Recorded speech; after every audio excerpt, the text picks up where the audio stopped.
At the edge of our solar system, there's a cold and mysterious region known as the Oort cloud. It's a hypothetical vast area of icy space objects surrounding the Sun.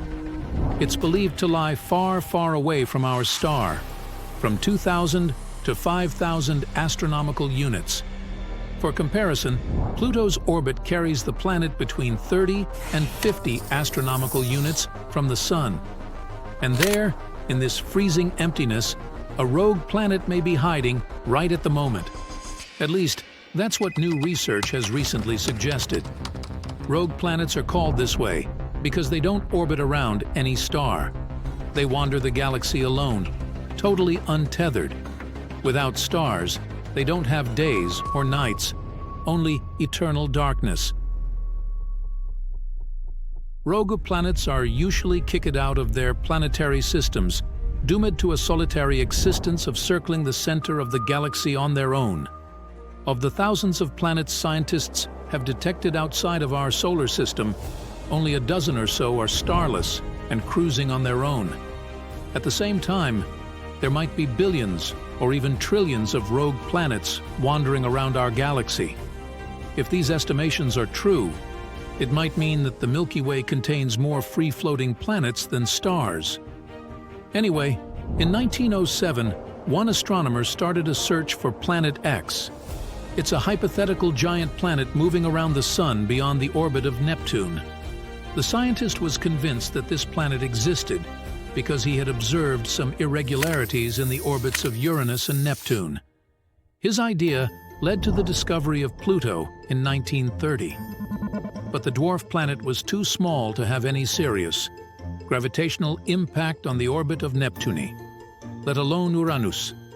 These days, the Planet X theory is largely considered to be discredited, but it hasn't stopped astronomers from searching for planets in the far reaches of our solar system.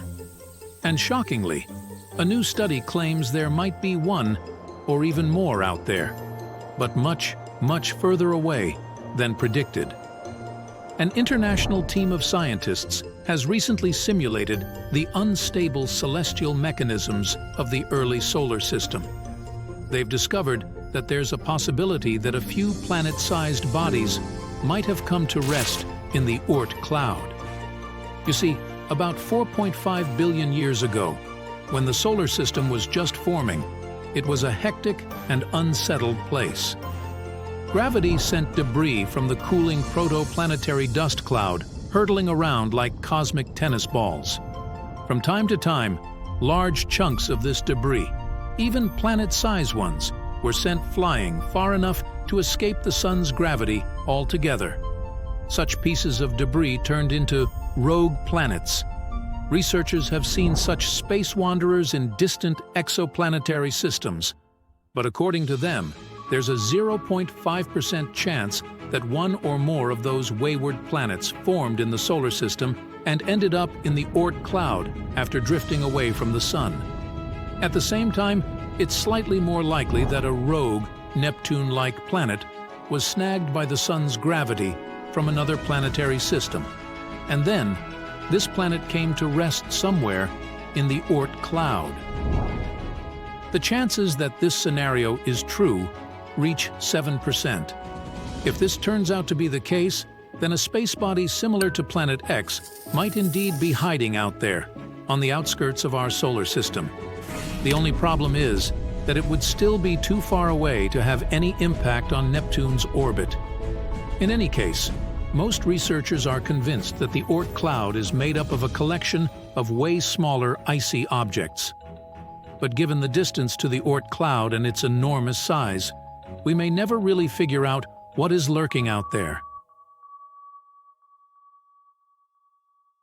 Our universe is full of both amazing and terrifying things. You already know about quasars, black holes, dark matter, and so on. But how about the horrors of space that you haven't even heard of? Would you like to visit the most bizarre worlds in the universe? And it's not me who made this list, but NASA themselves. Welcome to the Galaxy of Horrors, NASA's awesome Halloween collection. Please join me on a journey to some planets and tell me which ones you would consider the most horrible. Buckle up! Our first destination is a gas giant called TRES-2b.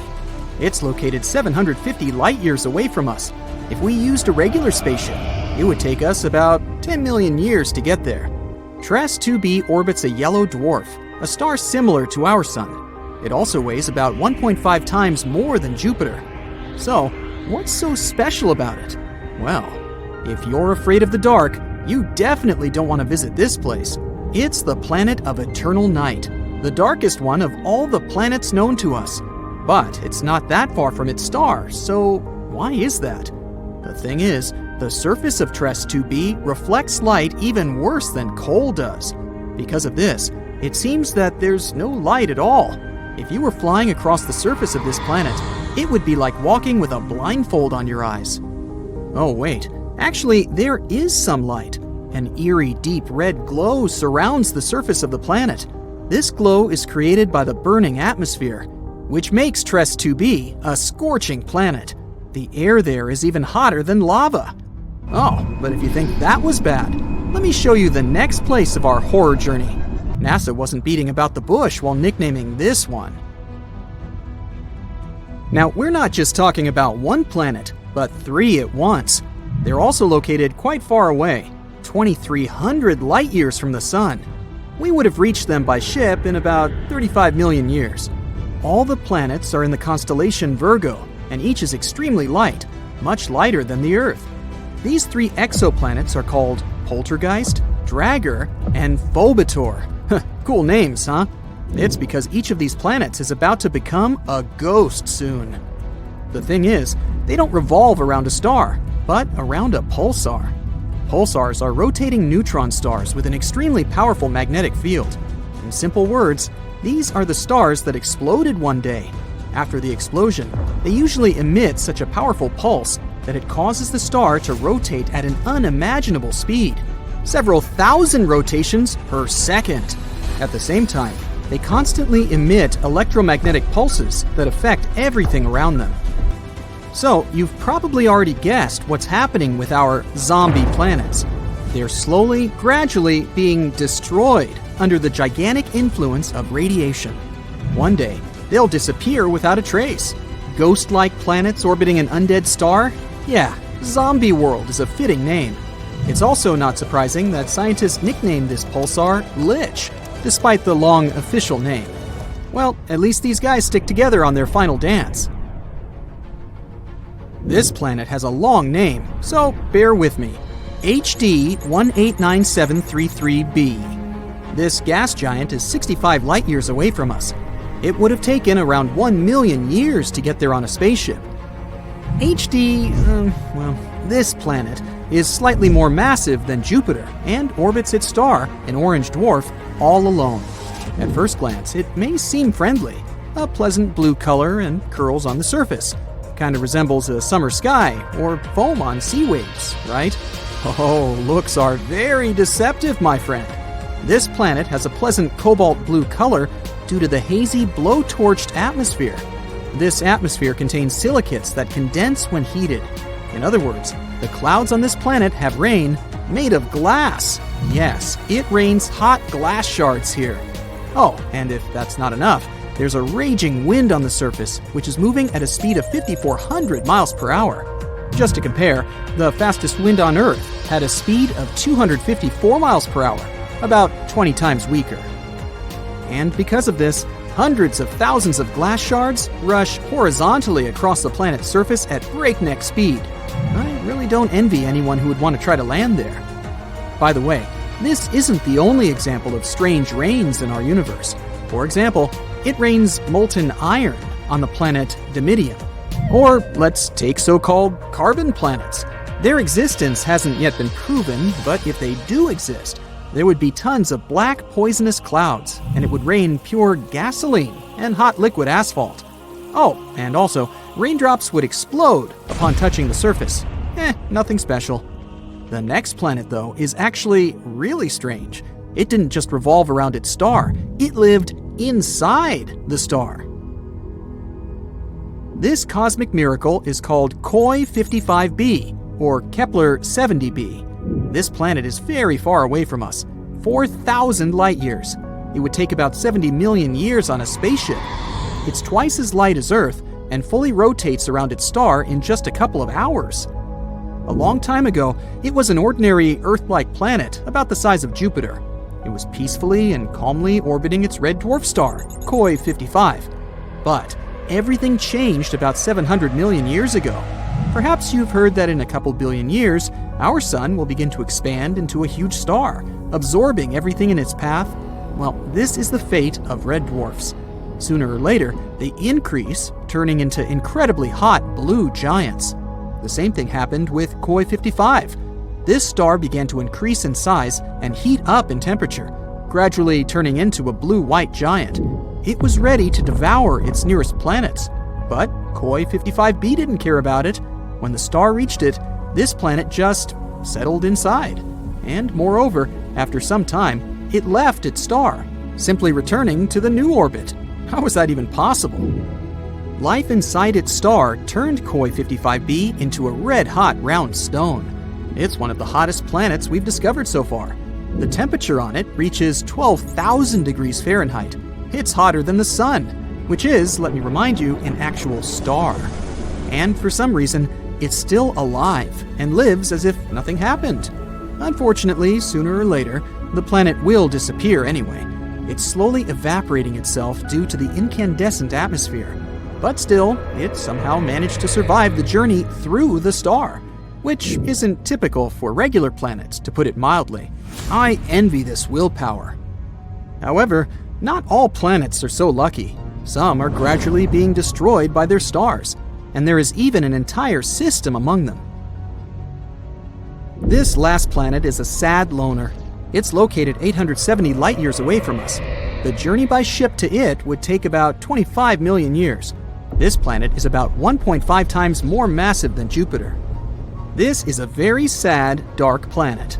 A doomed gas giant, which is very similar to hot Jupiter, orbits its star all alone.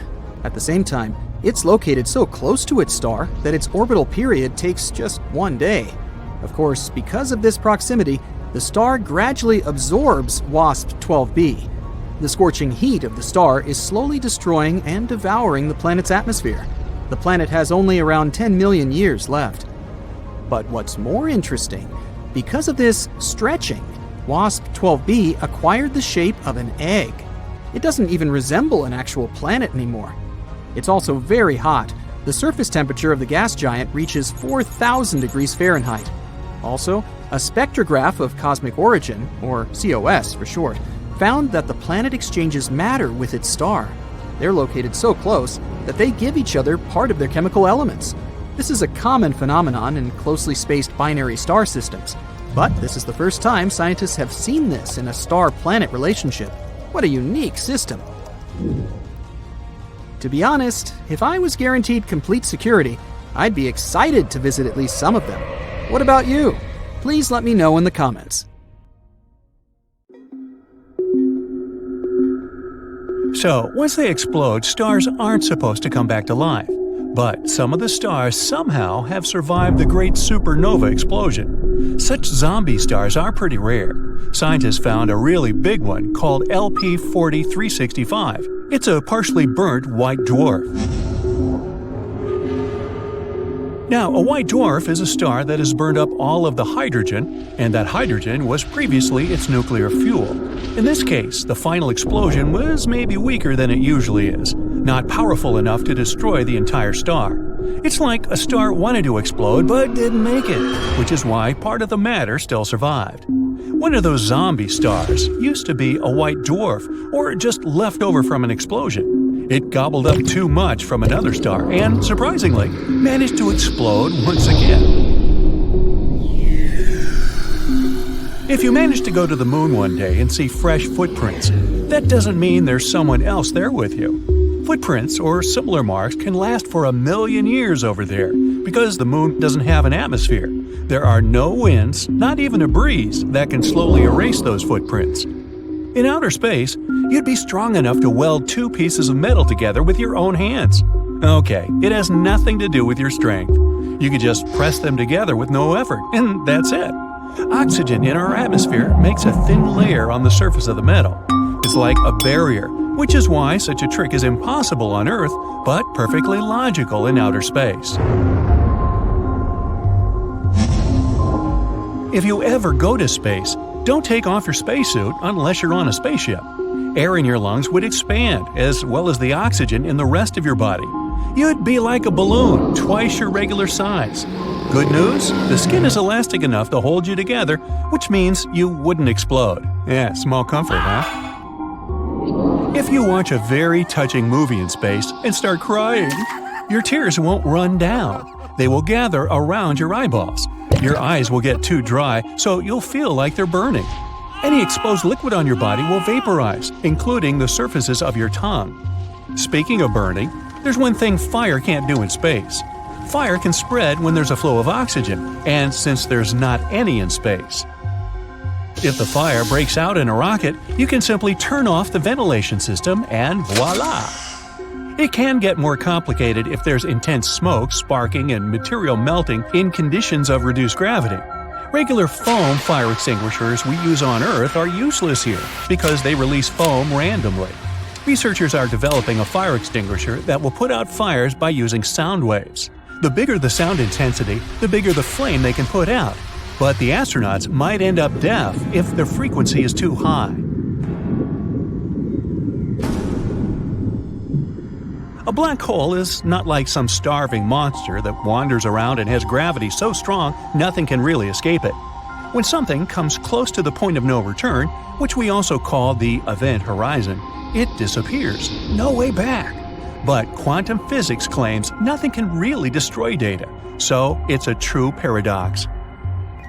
Stephen Hawking was the one with the idea of how black holes don't really have event horizons. Maybe they have apparent horizons. Those trap things for some time only. After that, the trapped energy will somehow get away, but in a different form. When something goes into a black hole, it changes shape and gets stretched out just like spaghetti. It happens because gravitational force is trying to stretch an object in one direction, but at the same time squeeze it in another, like a pasta paradox. Speaking of, a black hole that's as big as a single atom has the mass of a really big mountain. There's one at the center of the Milky Way called Sagittarius A. It has a mass like 4 billion suns, but locally it's far away from us. There are more than 23,000 pieces of so-called space junk bigger than a softball floating above our planet at speeds up to 17,500 miles per hour. Woo! And there are 500,000 pieces in general, some of them the size of a marble. Space waste is generally debris made up of natural particles called meteoroids and artificial particles, like things we make on the Earth. Meteoroids orbit the Sun, while the majority of human-made debris orbits our planet. For example, we launched almost 9,000 spacecraft around the world, from satellites to rocket ships. Even the tiniest pieces can damage a spacecraft at such high speeds. Galaxies, planets, comets, asteroids, stars, space bodies are things we can actually see in space, but they make up less than 5% of the total universe. Dark matter, one of the biggest mysteries in space, is the name we use for all the mass in the universe that's still invisible to us. There's a lot of it. It may even make 25% of the universe. Dark energy makes the rest of the 70% of the universe. Scientists don't know much about it, but they think dark energy could be behind the increasing expansion of the entire universe, while dark matter slows it down. Dark matter doesn't interact with us in any way that we know of, nor does it interact with itself. If it did, we might be able to find dark matter galaxies, dark matter planets, or such objects. Now, astronomers have found the largest hole we've ever seen in the universe. It's the giant void that spreads 1 billion light-years across. They found it accidentally. One of the research team members was a little bit bored and wanted to check out how things were going in the direction of the cold spot. That's an anomaly in the cosmic microwave background map, or in short, CMB. It's a faint glow of light that falls on our planet from different directions and fills the universe. It's been streaming through space for almost 14 billion years as the afterglow that occurred after the Big Bang. But instead of CMB, they realized there's a giant area way colder than they'd expected. The team started tracking radio signals, but there were no radio sources in that whole volume. That means there are no galaxies or clusters, and since it's so cold, there's no dark matter either, or regular matter, so it really doesn't matter. The giant void is empty, and researchers think it could consist of dark energy. Light can still pass through it. It's not the only void in space, but it's the biggest one we've found. The area around a star is habitable when it's not too cold or too hot for liquid water to exist on the planet surrounding it. Let's say our planet was where Pluto is. It's too far from the Sun, which means our ocean and big parts of its atmosphere would freeze. But if the Earth was in Mercury's place, we'd be too close to the Sun, and the water on our planet would evaporate. Such habitable area is called the Goldilocks zone. So you can see where planets are located and assume if they have a chance for life on their surface. But Europa, one of Jupiter's moons, definitely breaks the rule. It's outside of the Goldilocks zone, but still kept warm. Not from the Sun directly, but Jupiter and its moons that actually pump energy into Europa. Europa changes its shape as it circles around Jupiter. It's similar to tides rising and falling on our planet. Water on the Earth changes its shape as a response to the tidal forces of our moon. When the same happens with a solid object, the object is stressed. That's how you pump energy into that object. It's like you're playing racquetball. You hit the ball around a couple of times before you start playing, like you're warming it up. You kind of distort the ball every time you smack it. The surface of Europa is frozen, but it has cracks in the ice. You can see ridges in the ice where there's a crack. Then those flying chunks shift and refreeze. You'd see a similar thing if you could fly over the Arctic Ocean in the wintertime. There are ice sheets constantly breaking and refreezing. So Europa can't completely freeze. Scientists think there could be an ocean of liquid water under the icy surface. Europa is not the only moon where this is happening. Another of Jupiter's moons, Io, is also warm because of such tidal forces. Io also has volcanoes erupting from within all the time. So it's not only that the Sun warms the space bodies and pumps them with energy. Many experts agree the universe might come to its end about 3 to 22 billion years from now. It's expanding all the time, which means it formed from a compact state. If it has a beginning, it's probably going to have an end as well. Yeah, I won't be around for that. One of the popular theories says the growth will slow down, and gravity will become the powerful force that will make the universe shrink. That will lead to complete chaos. Galaxies, stars, planets, space bodies, they will all move, collide, and, destroy one another. It's like the reverse Big Bang. Huge chaos, but this time, everything collapses. Well, on that cheery note, always stay on the bright side of life.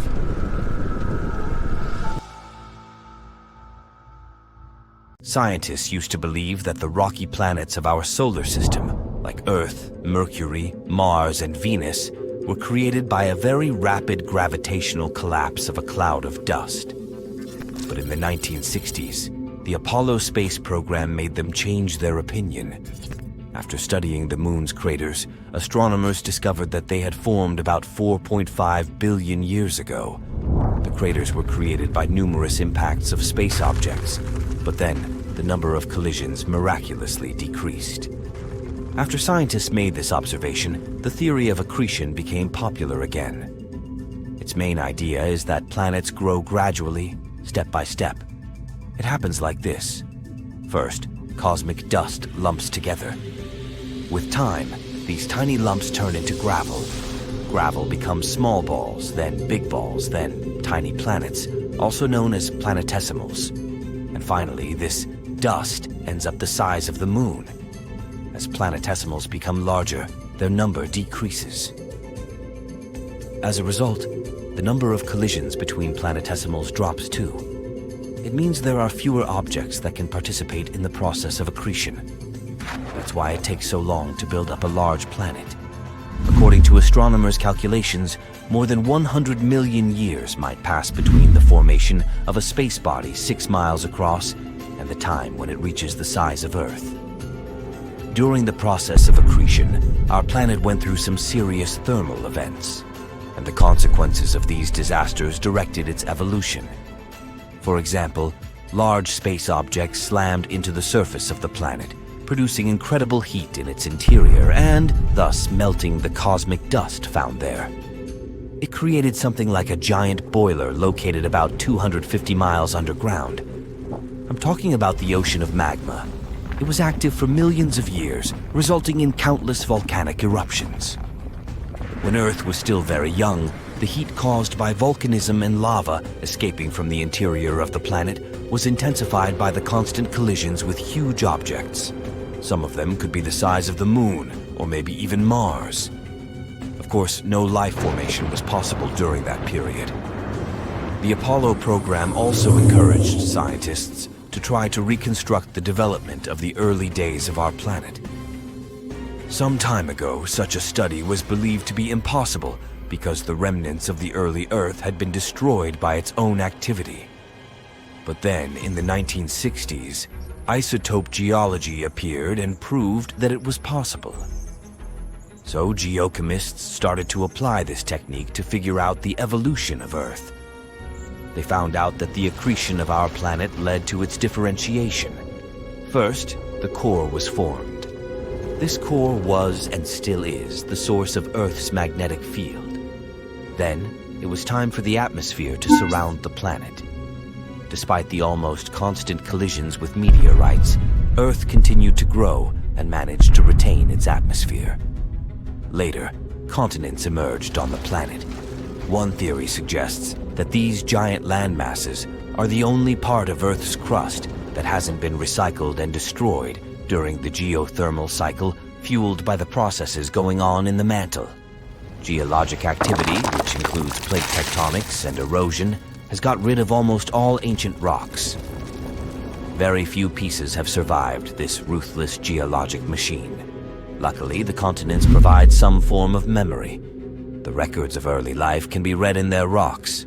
That may be the reason why researchers were able to find some zircon, a mineral usually found in continental rocks. Instead of getting dissolved during the erosion process, it's deposited in its particle form in sediment. It means that this mineral can survive for billions of years. For example, some pieces of zircon discovered in Western Australia were between 4.1 and 4.3 billion years old. They must have been witnesses to Earth's ancient crust. All aboard! This is the Intergalactic Cruiser. The destination on your ticket is a tour of the local group of galaxies, featuring the large and small Magellanic galaxies, the Orion Nebula, the Andromeda and Triangulum galaxies, and a few surprises in between. Tickets, please. Be advised you may experience a slight tingling sensation as we rev into hyperspace. The ship and everything in it is going through a dimensional phase change. It's nothing to worry about. The tingling passes quickly. Now, passengers, as we head toward galactic latitude 180 degrees north, as Terrarians are accustomed to calling it, our first main item of interest will be an intense star-forming region known as M42, the Orion Nebula. But first, a special treat by the captain that's not on the advertised itinerary. The Horsehead Nebula. It's off to the port side. That's left for you Aggies. Its designation is M43. The newborn star at the top of the Horse's Head has a strong solar wind that is deforming the shape of the nebular cloud. Get a good look at it now, because in a few thousand years, those gases will be completely blown away by the star-like nebula that made our sun. Yep, long gone, except for the nebular gases captured by Jupiter, Saturn, Uranus, and Neptune. Okay now, one of our junior explorers asks a question. What is the M in M42 and M43? Well, young lady, the M stands for Messier. Pronounced Messier, not Messier, as in, is your room messier than mine? Charles Messier to be precise, was a French astronomer in the 18th century. He published a catalog of 110 fuzzy objects as seen through an early telescope. The Horsehead Nebula is number 43 on his list. We'll see more M's as we continue our tour. Heads up, we're coming to the Orion Nebula. The gases in the nebula may seem less colorful than you expect. That's because we're accustomed to seeing long-exposure telescopic photos and enhanced photos designed to highlight the different gases in the nebula. May I suggest using the pair of tinted glasses that come with your onboarding packet if you want to heighten your experience. In we go! Now, it's a good thing we are in hyperspace. As we approach the trapezium star cluster in the center, the bright star, Theta C, sends out a solar wind at 5 million miles an hour. It sculpts the whole cloud of gas and dust, creating shock waves that compress nearby stars. Theta C is a megastar, 200,000 times brighter than the Sun. It will go supernova in about 1 million years. I won't be around then. Oxygen, hydrogen, and sulfur glow in ionized states like a fluorescent light bulb. Oxygen blue, hydrogen red, some green and sulfur, and dust glow as yellow-orange. As we pull out of the Orion Nebula and rise high above the galactic plane, the spiral arms of the Milky Way are visible. Our Sun, which you cannot distinguish from this height above the galaxy, is in the Orion spur that lies between the outer Perseus arm and the inner Sagittarius arm. Notice the center of the Milky Way contains a bright magnetic bar that plays an essential part in star formation. Over 70% of nearby galaxies include magnetic bars. It's a sign of a mature galaxy. Only 20% of distant galaxies contain magnetic bars in their cores. Which reminds me, passengers, the juice bar is now open. Our H1 server will take your orders. Now, that's the Andromeda Galaxy far, far out to the port side. But may I call your attention to the many dwarf galaxies, over 40 of them, that populate our galactic neighborhood. We're heading to one now. The Large Magellanic Cloud, LMC to astronomers, is an irregular dwarf satellite galaxy of the Milky Way, containing about 30 billion stars with a dynamic star-forming region called the Tarantula Nebula, which we will be cruising through shortly. Of course, if there is a large Magellanic Cloud, there must be a small Magellanic Cloud, SMC. And there it is, below and to the left of the LMC. The Milky Way will eventually ingest both dwarf galaxies. Some prefer the word accreted, but the result is the same. If you use your tinted glasses again, you can see that the LMC has stripped away a tremendous amount of gas from the SMC, as they have interacted gravitationally over millions of years. Hey, I know all about gas. Now we're heading out of the Milky Way to a distance of about 50 kiloparsecs. That's 50,000 parsecs, or about 163,000 light years. So, what's a parsec? No, it's not slang for pair of socks.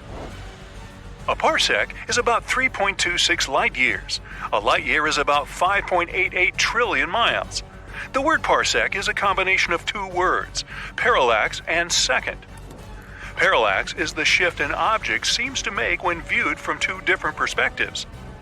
Looking at an object with your left eye and then your right eye, you'll see the object appear to shift. That's parallax. When an astronomical object is photographed with the Earth on one side of the Sun and then again 6 months later on the other side of the Sun, the shift is measurable in degrees of arc, or minutes of arc, or seconds of arc, down to milliseconds of arc. That's a parsec, a parallax of 1 arc second, which turns out to be 3.26 light years. Hey, what about a Joan of Arc? That's how you measure distances in France. Ha ha! Meanwhile, since you can't measure a light year with a ruler or a tape measure, parsecs are the scientific way of telling the distance to a star or intergalactic object. The greater the parallax, the closer the object is. The smaller the parallax, the farther away it is. Now, straight ahead in the heart of the Tarantula Nebula is the R136 star cluster. Within a distance of 1 light year, there are over 40 stars each with a mass over 50 times that of the Sun. Wow! Comparatively, there isn't a single other star within 4 light years of our home star, Sol, and that's a good thing. You can see supernova 1987A at about 2 o'clock high. a blue giant star 100,000 times brighter than the Sun experienced a core implosion, resulting in a Type II supernova 100 million times brighter than the Sun. It has left behind a neutron star, clouded in dust and gas, and a wildly spectacular display of fireworks. Now, 1987A in the Large Magellanic Cloud is the closest supernova to Earth since 1604, which happened in the Milky Way about 20,000 light-years from Earth. It was visible in the daytime for about 2 weeks, or so. After 1987A went supernova because it was a blue giant star, speculation has increased that the blue giant star Rigel, the foot star of the constellation Orion, might go supernova in the not-too-distant future, or already has gone supernova. Rigel is approximately 860 light-years from Earth, so anything that happens to Rigel would take about 860 years before it would be noticed on Earth. Supernova 1987A ejected the heavy elements like cobalt, nickel, and iron and lighter silicates into the Tarantula Nebula, where they will form the basic building blocks of stars and planets. Our server is now offering space-themed snacks. May I recommend the Jupiter Cotton Candy Puffs for the children on board? Remember, I know all about gas. Our next stop is the Andromeda Galaxy and environs. Notice its halo as we leave the Milky Way and its 300 billion stars behind. As many as 150 globular clusters reside in the galactic halo. They orbit down and through the galactic disk and contain some of the oldest stars in the universe. How they got here in our home galaxy is a matter of intense study. You will notice NGC 6822, an irregular dwarf galaxy off to the starboard. NGC stands for New General Catalog of Astronomical Objects. Now you'd think there'd have been an old general catalog, but there wasn't. It was just a new catalog. There is, however, a revised new general catalog which astronomers refer to regularly. Clears that up, huh? As we pass NGC 6822, you'll notice a magnetic bar beginning to form and bright patches of new star formation. This galaxy was discovered in 1884 by E. Barnard and is also called Barnard's Galaxy. Mr. Barnard was quite an astronomical observer. He has a crater on the moon named for him, one on Mars, an area on Jupiter's moon Ganymede, a minor planet, number 819 Bernardiana, and the star with the fastest movement across the sky, Bernard's Star. Now, not too many people have their name emblazoned across space, as has Edward Emerson Bernard. Approaching the giant Andromeda Galaxy with its trillion stars, we will skirt above its western edge and visit one of the enormous galaxy's dwarf companion galaxies, M110 or NGC 205. Yes, it also has 2 designations. Hey, take your pick. The first of its kind, a dwarf spheroidal galaxy of about 3.5 billion solar masses, M110 or NGC 205 if you wish, has 8 globular clusters near its core. It too will be swallowed, or accreted if you prefer, by the Andromeda Galaxy. It may have already been stripped of much of its stars and gas, a point highlighted by M110's general lack of star formation. Everybody having fun yet? And now, our final stop, M33, the Triangulum Galaxy, the third and last spiral galaxy of our local group. Located in the small constellation of Triangulum, Latin for triangle, good guess, M33 is about half the size of the Milky Way. The Triangulum Galaxy is 2.7 million light-years from Earth, but it is much closer to the Andromeda Galaxy and moving towards it. If 2 spiral galaxies collide, it may alter the course of the Andromeda Galaxy and prevent the predicted collision with the Milky Way. Well, let's hope so. Now, this important message. We will serve dinner on our return trip to Earth. There's a choice of chicken or fish. We hope you have enjoyed the tour. Hey, if you fill out our survey and give us 5 stars, you can also have dessert. You're gazing up at the night sky. Wow! For much of our history, we've been looking for life among these stars and the planets near them. But space has eyes too, and there's someone out there looking at us, maybe. Scientists claim that at least 29 distant planets may be watching us right now. So comb your hair and smile. We've so far identified at least 1,715 neighboring star systems in the Milky Way that can detect our planet with conventional telescopes. These stars are located in our galaxy. So if they were to point their telescopes at our Sun, sooner or later they would see a small dot that passes between our home star and the observer. This is called a transit. It's a method of detecting planets in astronomy. For example, you can observe transit phenomenon right at home with a telescope. You have to point it at the Sun and wait. Then you'll see Mercury. That's the closest planet to the Sun, and now you see it as a small dot. Mercury transit process can last about 5 hours, and this phenomenon happens about 14 times in a century. You'll be able to observe the next transit on November 13, 2032. Mark your calendar. Likewise, you can observe Venus, the second planet from the Sun, but because it's farther away, its transits are less frequent. The last one was in 2004 and 2012. The next pair of transits is expected in 2117 and 2125. Hey, I won't be around then.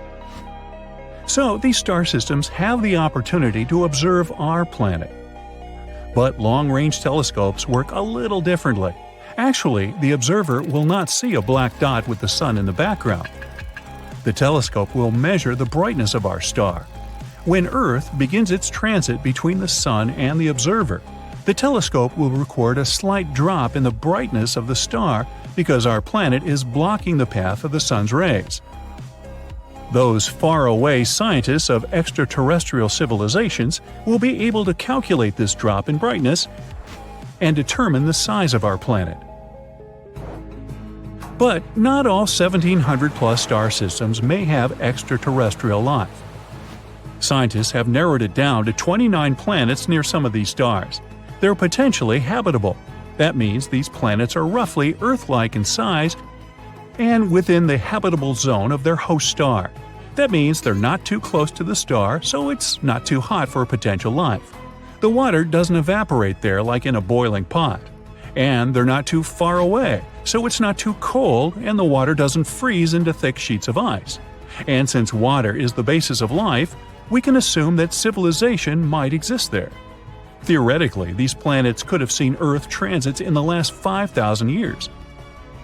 So, while we were building the pyramids of Giza or Stonehenge, an extraterrestrial civilization may have been watching us.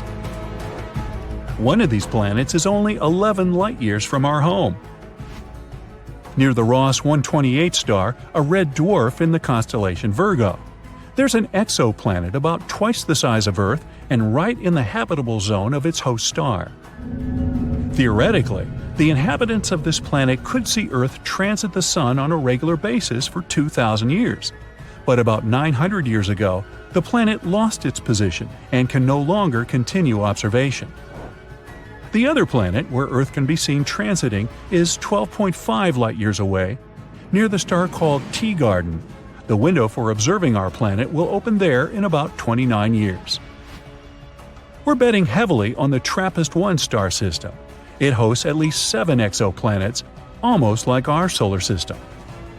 And 4 of them are in the habitable zone of the star. But they won't be able to start observing Earth until 16 centuries from now. But we can try to make contact with these planets right now. They're all close enough to us to pick up our radio signals. Radio waves can travel through space at the speed of light, and our planet has been emitting radio signals continuously since 1895. So we're like noisy neighbors in the radio spectrum. If there's a planet somewhere with an intelligent civilization within 125 light-years of us, our radio noise would have already reached them. The only problem is, it would take about the same time to get a response from that civilization.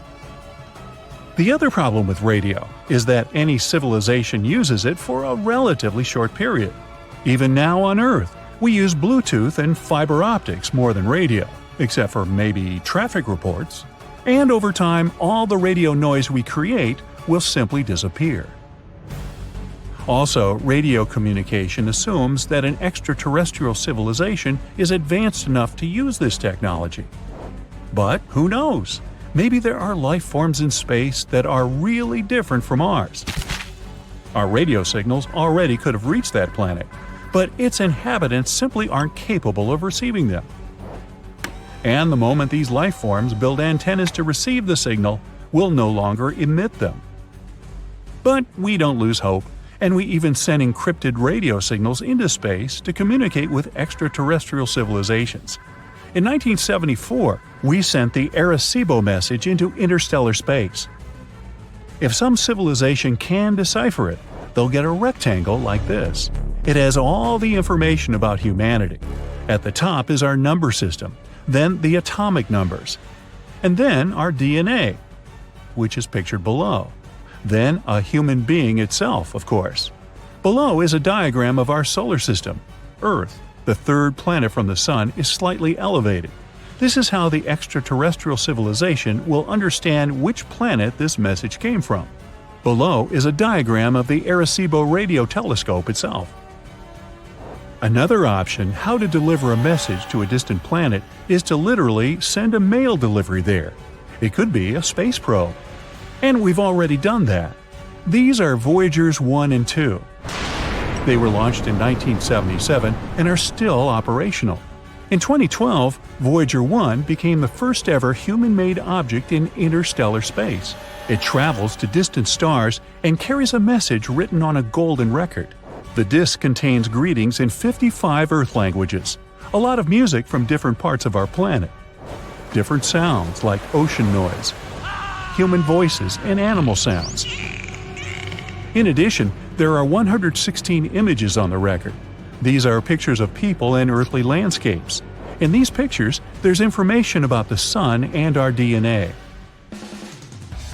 The record case contains instructions and a needle to play the record. There's also a map of our galaxy's pulsars so that astronomers from an extraterrestrial civilization can find our solar system. The main disadvantage of sending a message this way is time. Voyager 1 will reach its first stop, the Gliese 445 star, in 40,000 years.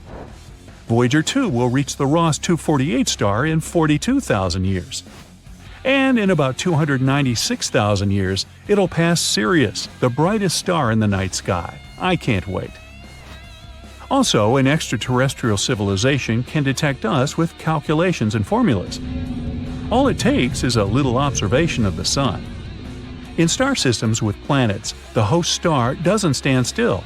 It rotates around a small orbit. This is because the heavy star attracts the planet, but the planet also has its own gravity and resists. This shifts the star a little and causes it to orbit around. An extraterrestrial civilization can calculate this shift of the Sun and determine the mass of the planets near the star. Using such a method, astronomers were able to find 548 exoplanets. Now suppose we made contact with an extraterrestrial civilization near the closest star, Proxima Centauri. There's indeed an exoplanet there, but radiation from the host star would destroy any life forms. But imagine we still got a return signal. It would be the slowest chat in history, because our message would take 4.2 years to reach the planet, and we'd have to wait another 4.2 years to get a response. And so we arranged to meet. This civilization doesn't know how to fly into space. So we have to take the first step. Although Proxima Centauri is the closest star to our solar system, it takes about 73,000 years to travel there by conventional rocket. So we have to learn to travel at the speed of light. But even then, it would take 4.2 years to travel there. Imagine if we found extraterrestrial life on the other side of the Milky Way. Our galaxy is 100,000 light-years wide. So the journey from edge to edge would take 100 millennia. So, we either have to cheat the laws of physics, or transfer all of human civilization to a giant spaceship that will travel from star to star for thousands of years. And when it launches from Earth, only the great and many more greats of the first crew will be able to see another star system from the spaceship portal. Hey, can you move your head? I'm trying to see out the window. For decades now, scientists have been discovering new planets outside our solar system.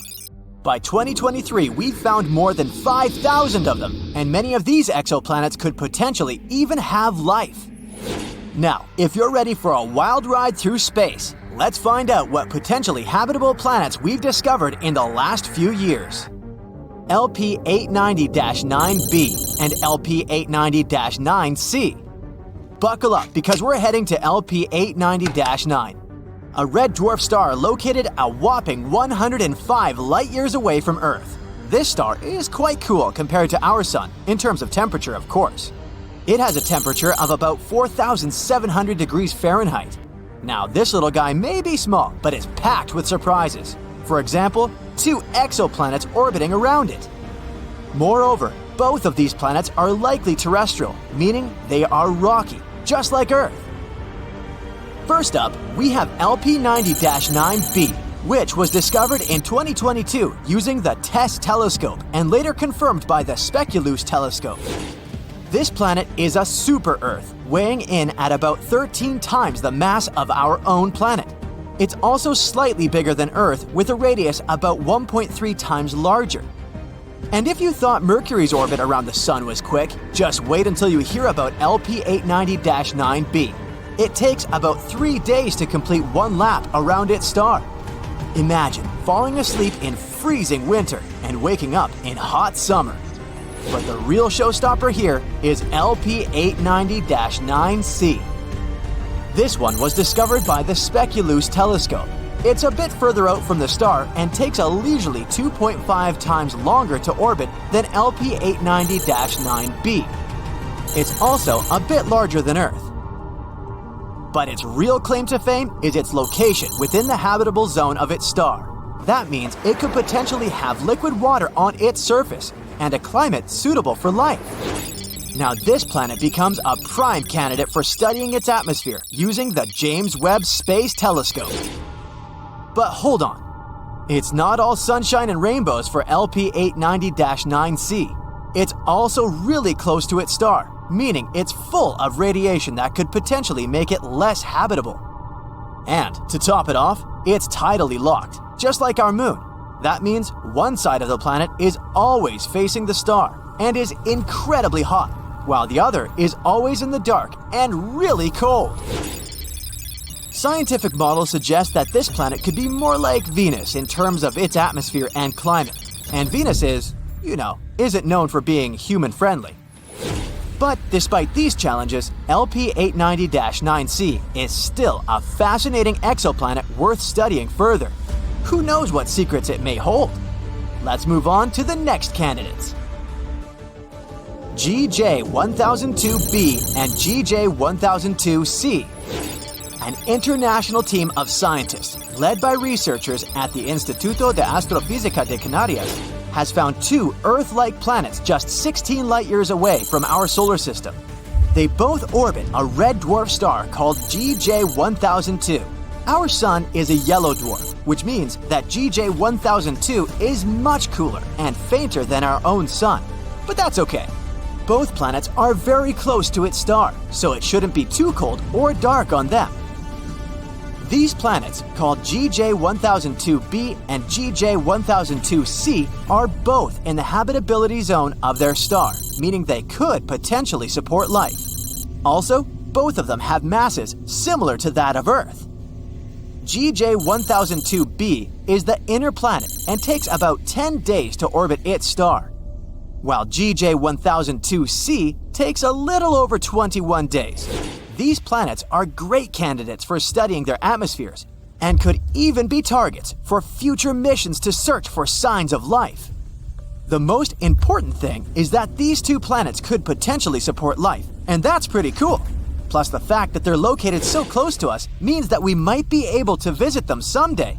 Well, maybe not us personally, but And maybe one day, we'll even find some extraterrestrial life on one of these planets. Now that would be out of this world. But moving on to the next one. Kepler 1649c.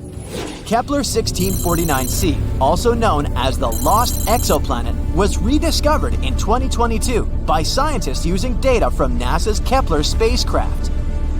This exoplanet is located about 300 light-years away from Earth and orbits a small, cool star called Kepler 1649. It's about the same size as Earth, and just like the previous ones, it's located in the habitable zone of its star. Initially, the data about this planet was discarded. A special computer program called RoboVetter, written to automatically sift through the volumes of Kepler data, labeled this candidate as a false positive. In other words, the program thought it was just some kind of an error or interference. Fortunately, the researchers double-checked such things, and when rechecking the data, they managed to rescue poor Kepler 1649c. Now we know that this is a terrestrial planet just like Earth, and if it really does contain water, there could even be life there. But don't pack your bags just yet. There are still many unknowns about Kepler 1649c. For example, we don't know what its atmosphere is like or what kind of surface it has. It's also possible that the planet is tidally locked, just like LP 890-9c. That would be, unpleasant. That's why Kepler 1649c is definitely worth further study.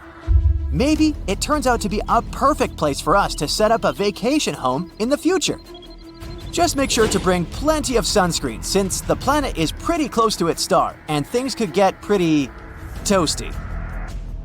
Kepler 1638b. This exoplanet is located about 5,000 light-years from Earth in the constellation Cygnus. It's also located in the habitable zone of its star. It was discovered in 2020 by the Kepler spacecraft through the process called transiting. They basically take a bunch of photos of the star at different times. After that, the programs analyze these photos and look for small spots and dots on them. These tiny dips in brightness may mean that a planet was passing by the star. Kepler 1638b is a bit of an oddball compared to most exoplanets we've found so far. It's about 4 times the mass of Earth and has a radius about 2 times that of Earth, making it a super-Earth exoplanet. Its orbital period is about 260 days, which is quite close to our Earth, and that's great! Finally, at least somewhere, winter and summer will flow normally. Kepler 1638b could have some liquid water there. That's why it's also a good candidate for further study, to see if it could potentially support life. Let's hope that we'll find out more about this planet in the future. And finally, the last one.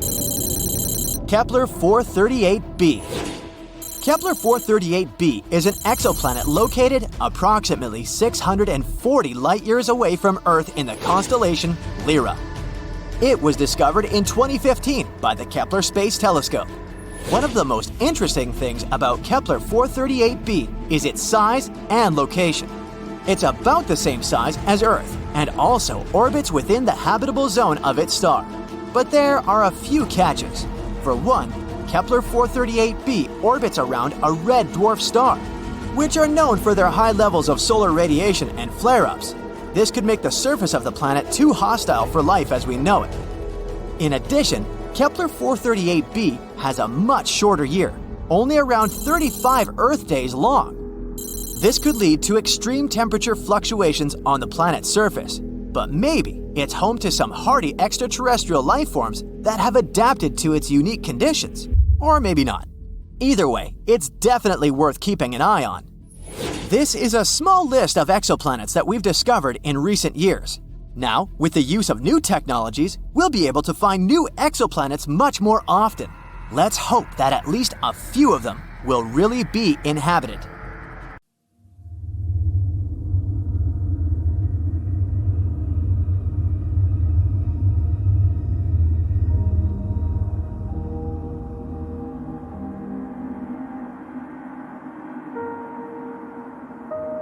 The sun's heat is beneath our feet.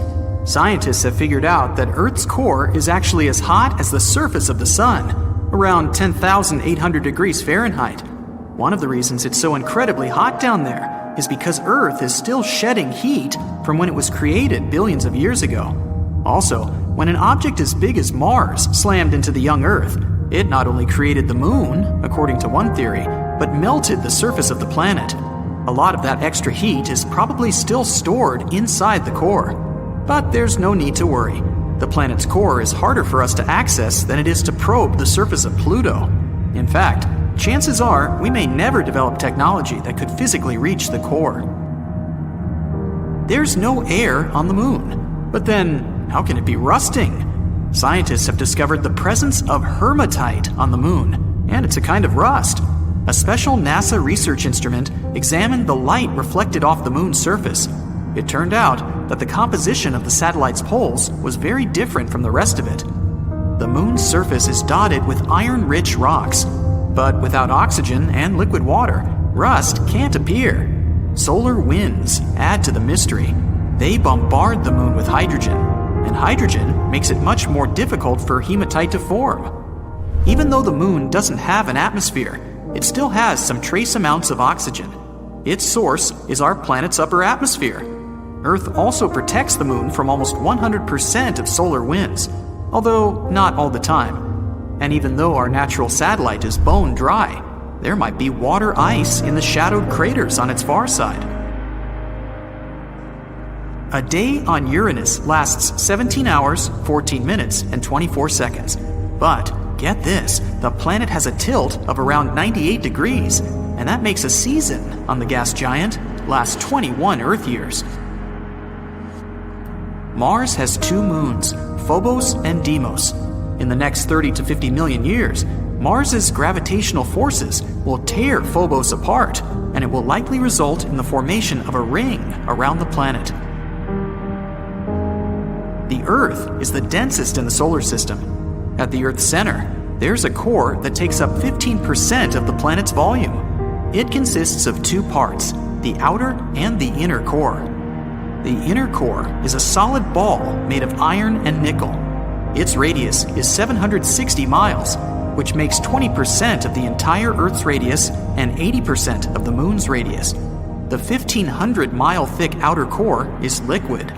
It also consists of iron and nickel, but it's not under enough pressure to be solid. Mars houses the biggest volcano in the solar system. While everything seems to be calm on Mars nowadays, in the past, some sort of force caused enormous volcanoes to form and erupt. One of these volcanoes is Olympus Mons. It's 16 miles tall, which is the height of 3 Mount Everests, and 374 miles across, making it about the size of Arizona. The volcano grew to such a gargantuan size because of the weak gravity on Mars and the lack of tectonic plate movement.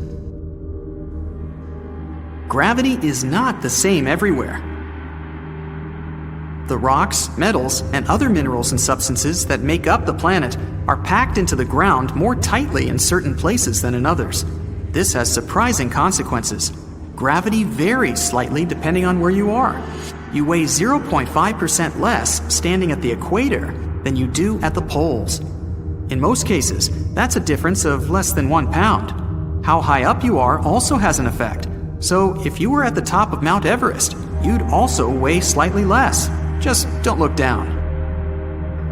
Earth's toughest living thing is so small you can't see it. Water bears, also known as moss piglets, are cute little creatures with 8 legs and squashed up heads that are less than 1/100th of an inch in length. Despite their microscopic stature, they can basically survive anywhere. They prefer bits of wet moss or the bottom of a lake, but they won't complain if you put them somewhere really uncomfortable.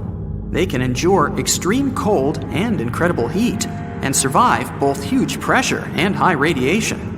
Some of the little bears once even managed to survive unprotected in outer space for 10 days without a problem. That is tough. They handle all these things by rolling up into a ball and hibernating, which reduces their need for oxygen and food. The moon's gravity is about 17% of that on Earth. If you weighed 200 pounds on our home planet, on the moon, your weight would decrease to a mere 34 pounds. You would also be able to carry stuff 6 times heavier than what you can carry on Earth. It would also be easier to walk on the moon's surface, but it would be more dangerous too. Your feet, inside a heavy spacesuit, would sink into the lunar soil up to 6 inches deep. But let's imagine you decided to skip the tedious process of walking by leaping through the air. Then you'd likely lose control of your jumps in no time. Plus, the moon's surface is littered with deep craters. It would be a tough feat to avoid all of them. You can see solar eclipses because even though the moon is 400 times smaller than the sun, it's also 400 times closer to Earth. So it's perfectly capable of obscuring the star. But in 50 million years, I won't be around then. The moon won't be able to block the sun completely because of the satellite's changing orbit. A full NASA spacesuit costs an unbelievable $12 million. Yeah, I can believe that. 70% of this hefty sum is for the control module and backpack. At the very center of Uranus, there's a rocky core, small, just half the Earth's mass. Compared to other planets, Uranus's core is rather cool, 9,000 degrees Fahrenheit. An ice mantle surrounds the solid core, and that's the largest portion of the planet, about 80%. It's also not the ice you might be thinking about. It's a hot, dense fluid made up of water, ammonia, ice, and methane, sometimes referred to as a water-ammonia ocean. Uranus's atmosphere is mostly hydrogen and helium, but it has its blue-green color because of methane gas that absorbs the red light. The ocean on Jupiter is larger than any other in the solar system, but unlike Earth's oceans, it's made not of water, but of metallic hydrogen. The ocean's depth is a mind-blowing 25,000 miles. That's almost the same as the distance around Earth. Venus is a champ when it comes to volcanoes. The planet has about 1,600 major ones, but none of them is known to erupt. There's a supermassive black hole 250 million light-years away from us. It hums the deepest sound ever detected from any object in the universe. It's 57 octaves lower than the middle C on your piano. That's 1 quadrillion times deeper than what we can hear. Mercury is a few billion years old. In 2016, scientists discovered some abnormalities on the planet's surface, showing that it's getting smaller. After more research, they found out that Mercury hadn't finished cooling down yet. There are planets that aren't bound to any star orbit and aimlessly wander through outer space. Among the most spectacular-looking space objects are pulsars. Pulsars are a type of neutron star. They shoot out some of their material almost at the speed of light. Regular pulsars spin at a reasonable speed, between 1/10 to 60 times per second. But millisecond pulsars can spin at an impressive 700 times a second, which is way too fast for the human eye to even process. As they spin, they emit a beam of radiation from their axis that looks like the light from a lighthouse. Astronomers can notice pulsars when they face Earth, since it looks like a light being shined on our planet. When the light shines elsewhere, the pulsar can't be seen. Our sun is insanely massive. Want some proof? 99.86% of all the mass in the solar system is the mass of the sun. In particular, the hydrogen and helium it's made of. The remaining 0.14% is mostly the mass of the solar system's 8 planets.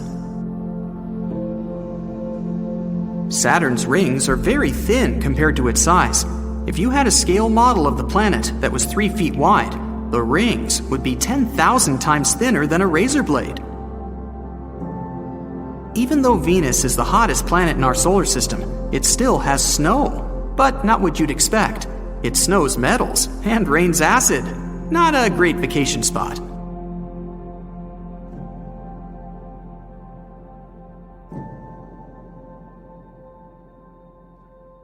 Strange explosions in vibrant blue colors are popping up around the universe and keeping astronomers intrigued. This rare and incredibly powerful event has a fancy name: luminous fast blue optical transient. This phenomenon doesn't behave like anything else we know of, and things got even stranger when the most recent one happened in a spot it shouldn't have. To really understand what happened last year, we need to go back a bit. This type of strange explosion was spotted first in June 2018.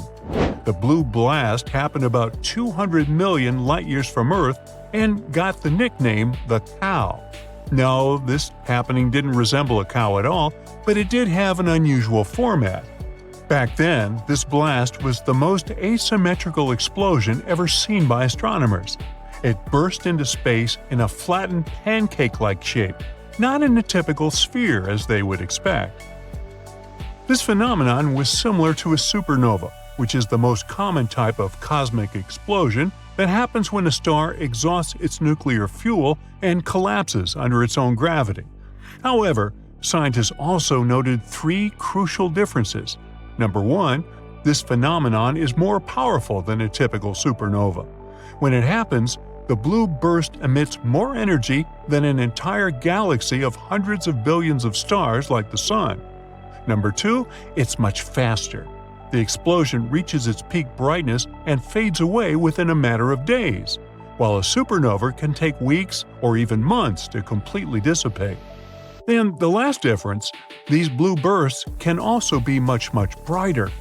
These mysterious objects are considered the brightest known optical phenomenon in the universe. But unlike a regular supernova, it's believed that there are no radioactive elements to power this brightness. So that means the power must come from somewhere else. The question is, from where? This is just one of the mysteries that the scientists are trying to figure out. There have been some heavy investigations since the event was first observed, and 15 telescopes around the world are constantly looking for it. Since 2018, these extreme explosions have been spotted about once a year. So while they're rare, they're not incredibly uncommon. There are several possible explanations for the existence of these fast optical transients. Perhaps the most acceptable one is that it is a stellar corpse. I mean, what is left behind when a star calls it quits. So we're looking at two prime suspects here. It could be a neutron star or a black hole, producing emissions close to the speed of light. The theory goes like this. There is a massive star much larger than those that produce regular supernovas. Then it starts to collapse. Such an event would certainly be expected to leave a black hole behind. Let's say this massive star isn't ready to leave the universe in a quiet way. Instead, it creates a swirling disk around the black hole composed of gas, dust, and other matter, like it matters. This disk, called the accretion disk, can shoot out streams of material at incredibly high speeds, almost like powerful cosmic jets. And that could be exactly what we see as those sudden bursts of light. Again, it's just a theory.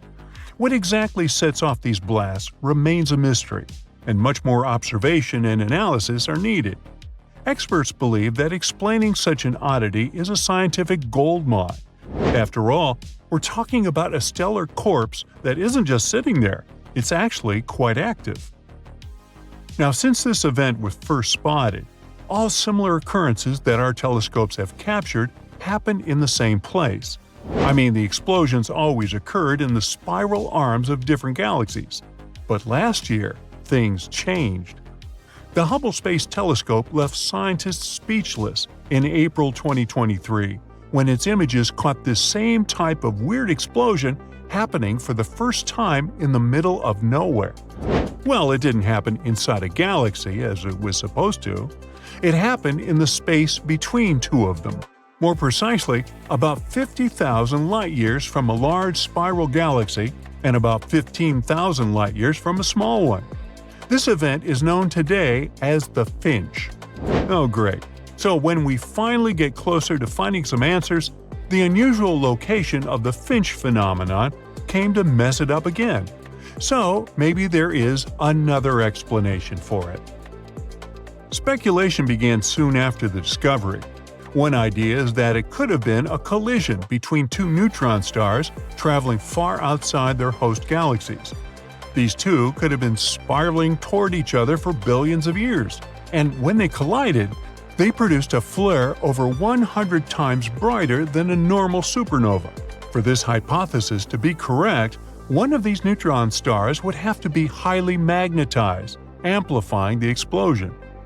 Another possibility is that the explosion was a star being torn apart by a black hole with a mass between 100 and 1,000 times that of the Sun. Although we still have lots of questions, one thing is for sure. The Finch is a luminous, fast black optical transient.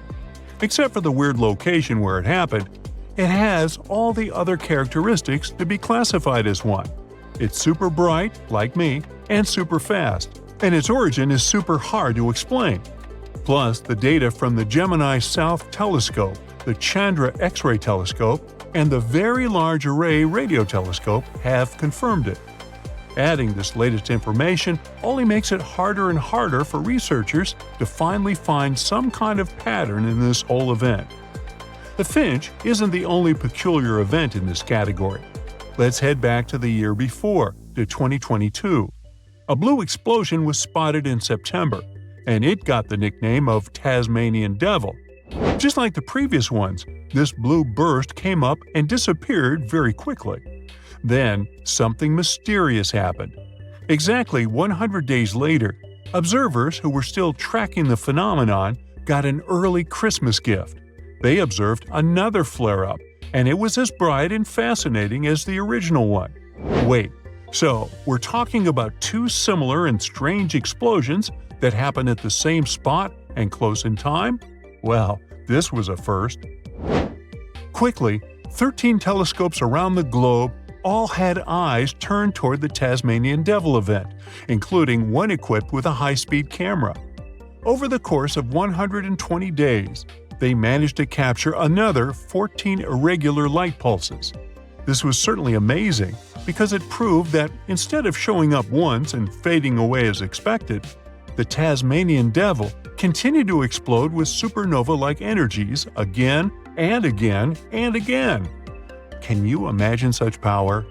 This scenario still intrigues the scientific community because it pushes the limits of physics, not only because such extreme energy production, but also because of the short duration bursts.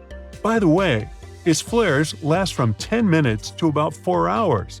Believe me, on the scale of the universe, that's considered super quick. This was the only time that an extended season of this event was observed. However, after some thought, the scientific community split their opinions about it. On one hand, the Tasmanian Devil could have been an utterly unique and one-of-a-kind event. On the other hand, maybe it was just the first time that our telescopes caught it from a more face-on angle. To further understand what's happening, scientists still need to observe larger samples of the phenomenon. All hopes are in the upcoming Vera C. Rubin Observatory, which is currently being constructed in Chile. It will have a 27.5-foot wide telescope, coupled with the world's largest digital camera ever fabricated for this purpose. According to NASA, this technology might finally give us some answers about these blue explosions. We can expect some exciting times ahead, as this could be the start of a new chapter in our understanding of stellar evolution. It's the year 2600, and the New Frontiers program has finally begun. You've got the list of planets to plan dwellings for, and the first one is Venus. The Earth's evil twin sister meets you with a refreshing 800 degrees Fahrenheit and a beautiful sulfuric acid rainstorm. First of all, the heat means living on the surface here is next to impossible, so you immediately put the prospective house several dozen feet underground.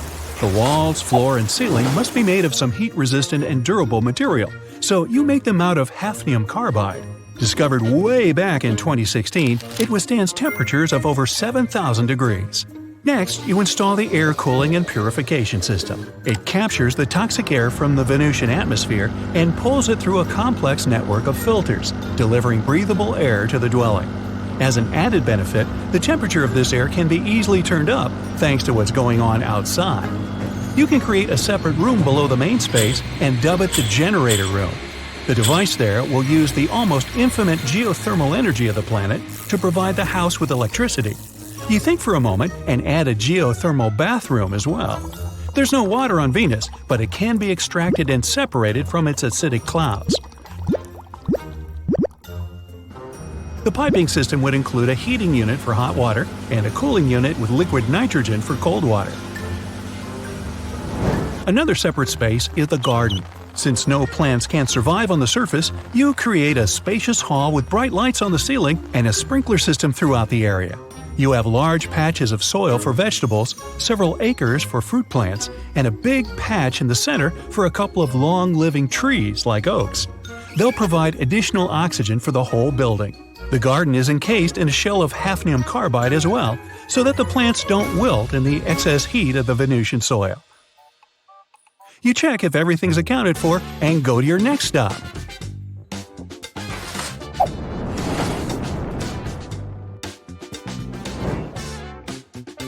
Saturn. It's a gas planet, but there's a thin yet stable layer that can be called the sweet spot.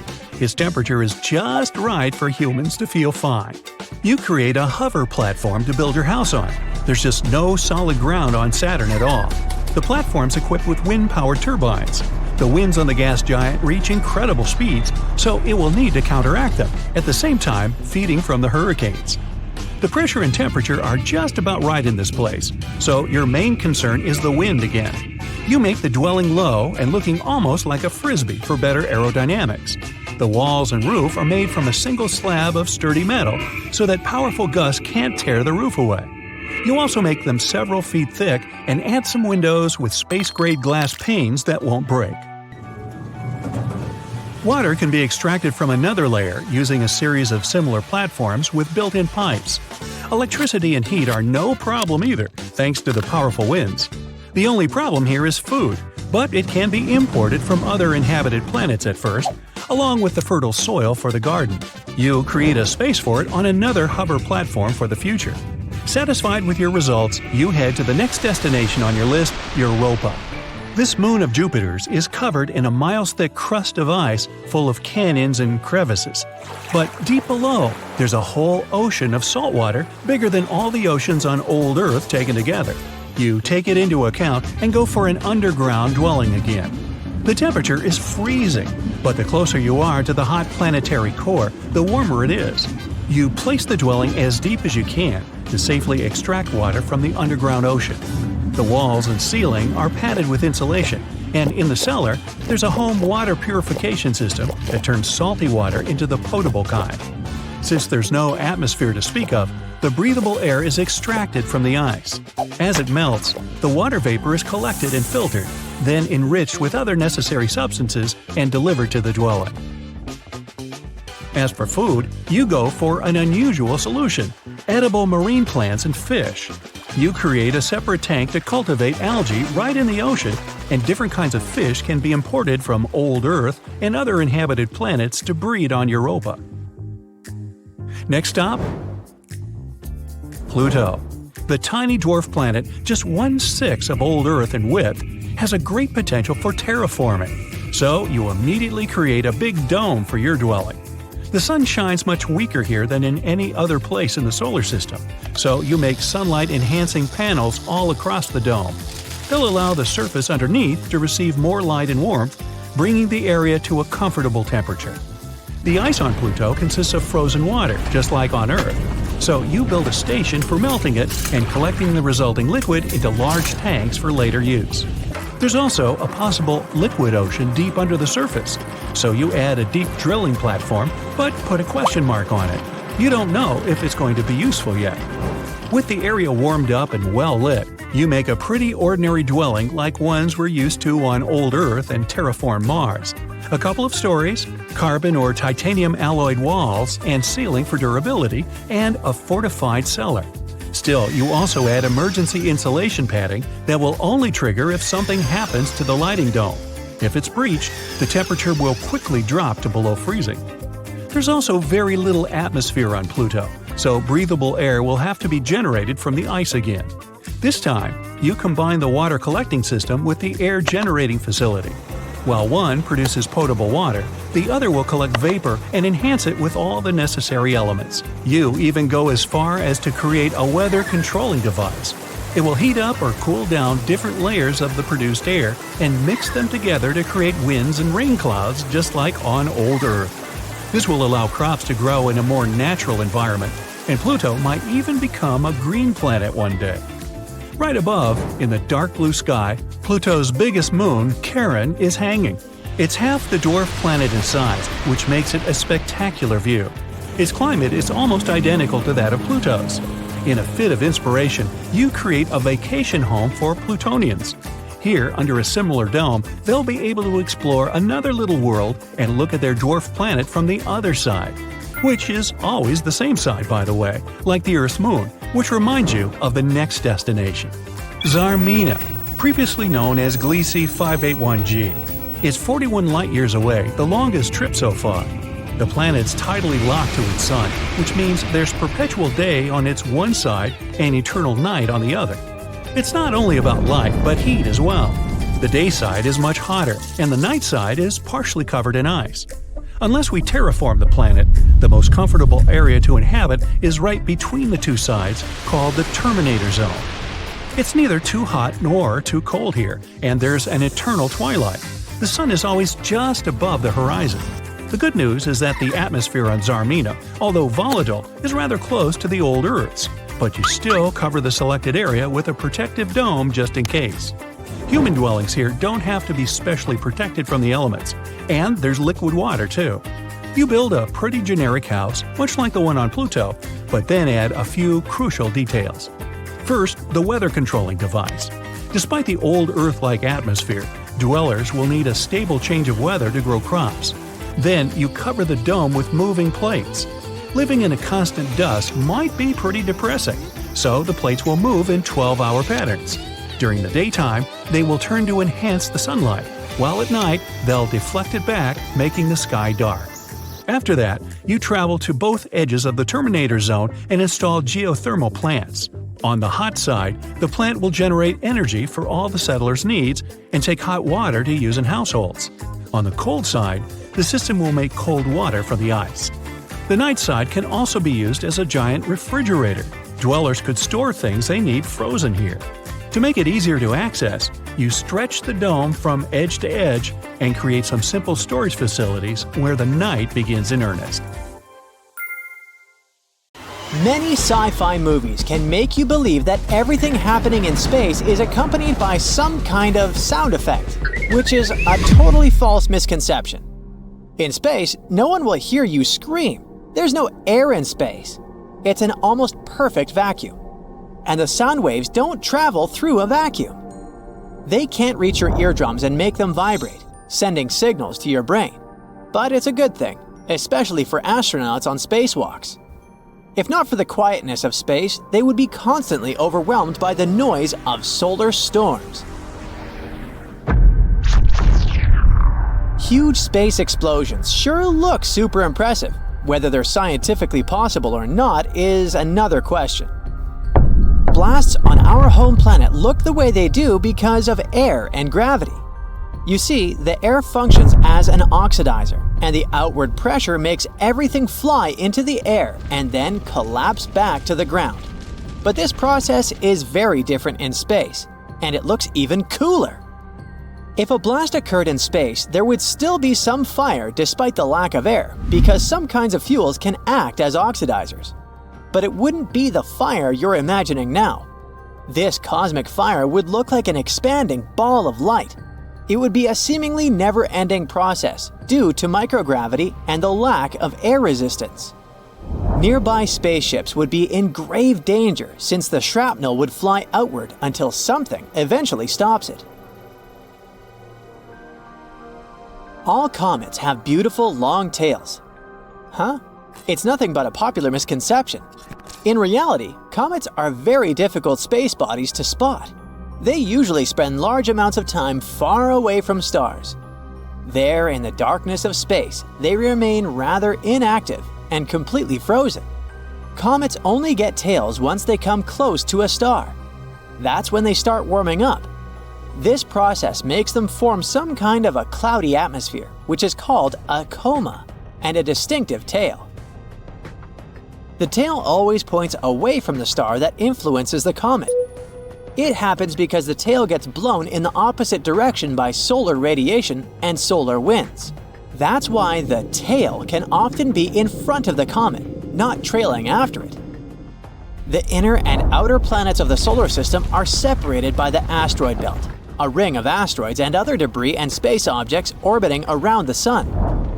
While creating movies about space, filmmakers make sure to somehow use this region. Usually, they show the asteroid belt as an extremely crowded place with dense clouds of huge rocks you have to skillfully maneuver to get through to the other side. In reality, if you looked outside your spaceship while flying through this region of space, it would feel as if you're looking at the sky from Earth. All because of the ginormous distances in space. If you decided to cross the asteroid belt, there would be very little chance of a collision with a space object. Asteroids there are really spaced out and very far from one another. Black holes are giant, scary, cosmic vacuum cleaners, they say. But in reality, black holes are more like fly traps. They don't look for things to munch on. Instead, they sit out there quite passively. Only when a star or any other object comes too close does a black hole spring into action. Even so, only those space bodies that cross a certain border get ripped apart. In fact, black holes aren't any different from any other celestial body since their pull is directly proportional to their mass. They can't swallow anything bigger than what their size allows. Even if our Sun was somehow replaced with a black hole as massive as itself, nothing would change for Earth or any other planet in the solar system. Gravitationally speaking, of course. Space battles in movies often involve using lasers. But if you were to see such a fight from up close, you would probably be disappointed. The thing is, it would be like nothing in movies. A laser beam is a concentrated burst of energy, and it could indeed be used for many purposes during a fight. But a real-life laser beam would be totally invisible in space since there wouldn't be any particles around to scatter the light and make the beam bright red or green or any other color. A human would be torn into pieces if they got into open space without a spacesuit. Well, contrary to popular belief, taking off a spacesuit during a spacewalk wouldn't be as dramatic as it's often pictured in movies. A person would just lose consciousness due to a lack of oxygen after 15 seconds of being in outer space without protection. But that's if this person breathed out as much air as possible. Otherwise, this oxygen would damage their lungs from the inside, making them rupture.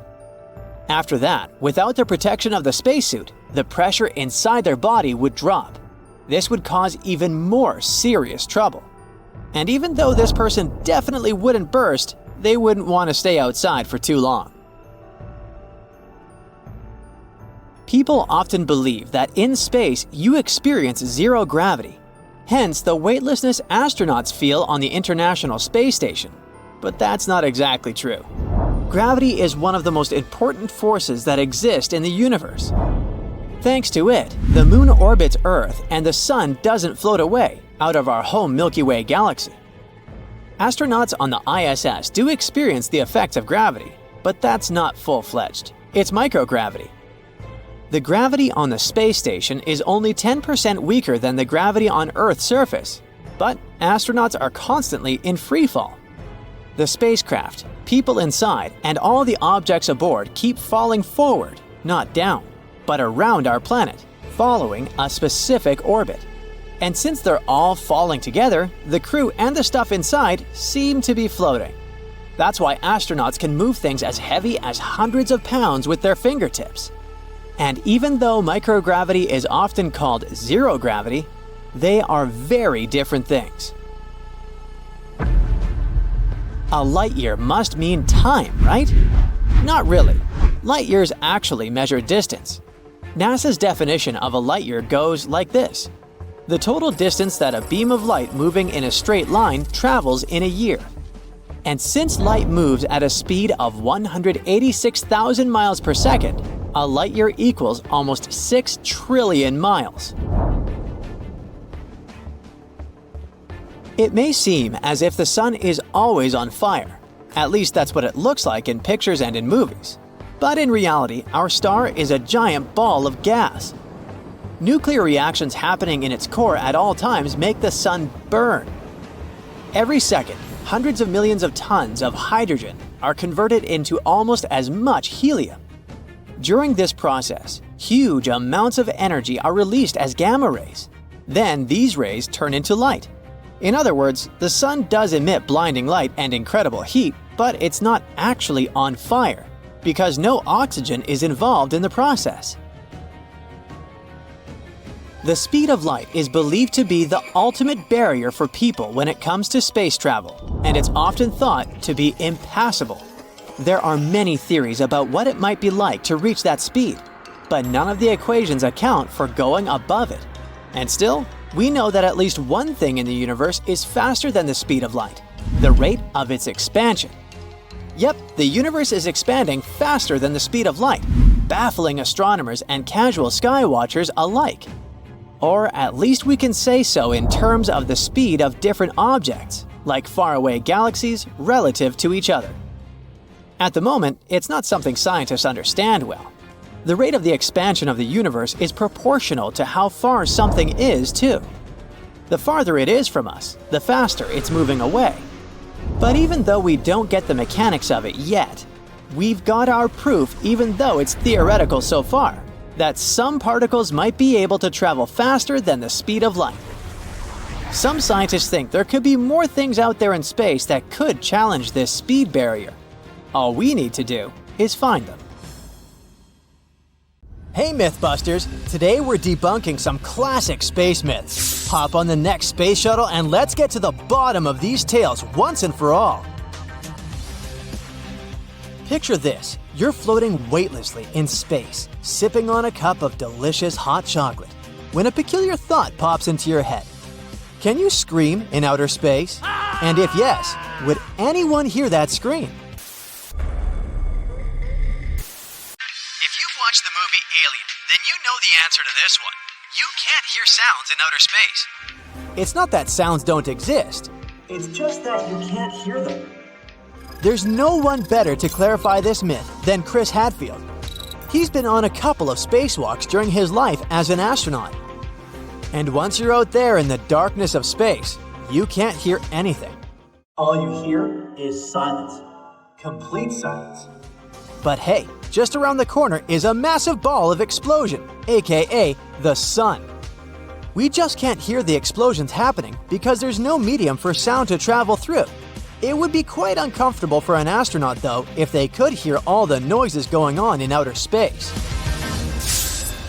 Now, imagine you're zipping through space, feeling like a futuristic superhero, when a shooting star passes by your side. But wait, is it really a star? Unfortunately, shooting stars are not stars at all. They are small space rocks known as meteoroids, entering Earth's atmosphere and creating a stunning light show. Oh, and since we're debunking myths, let's head straight for another one. You've probably heard that meteors only crash into Earth on extremely rare occasions, like once every dinosaur extinguishing apocalypse. That's not true. Scientists estimate that about 48 tons of meteoritic material fall on Earth each day. But almost all of this material is vaporized in Earth's atmosphere. The bright trail we see in the night sky is what we popularly call a shooting star. Next time you make a wish upon a shooting star, remember, you're actually hoping on a tiny piece of space debris. It's not so romantic after all.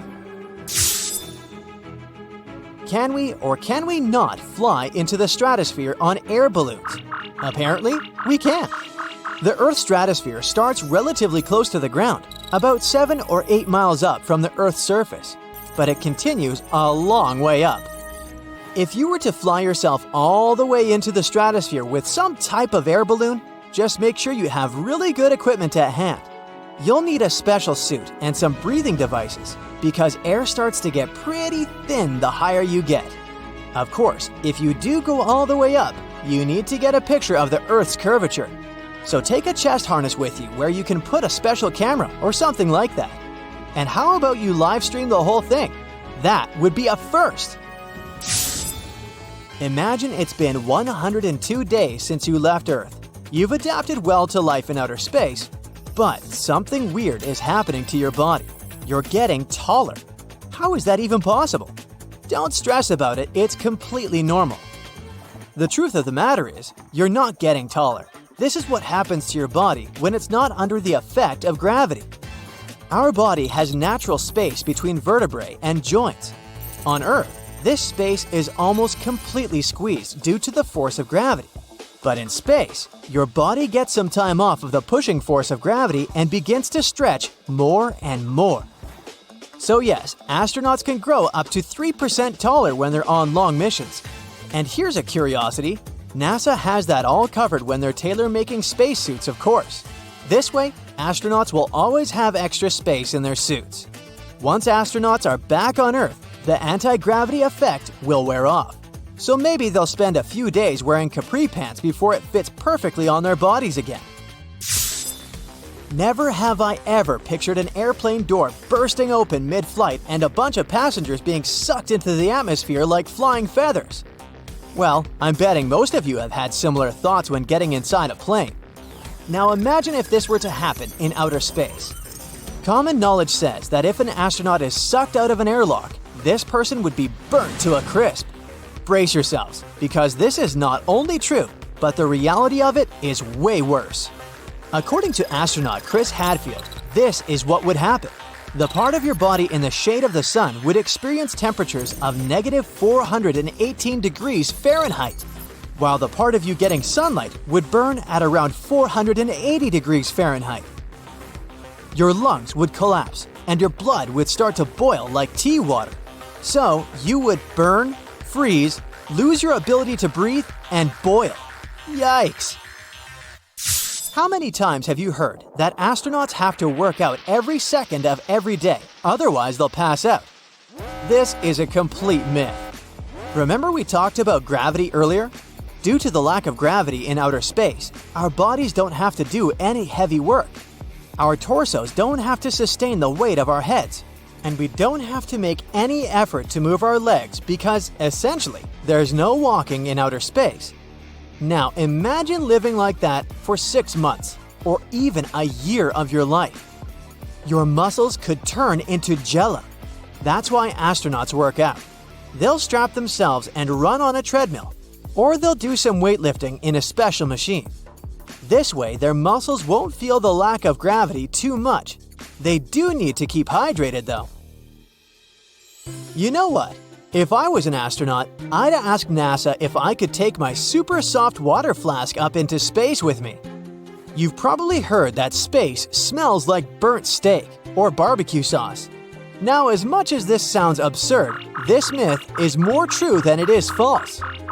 Astronauts obviously can't smell space when they're in it because they can't take off their helmets. They usually smell it once a space vehicle docks and they open up a hatch.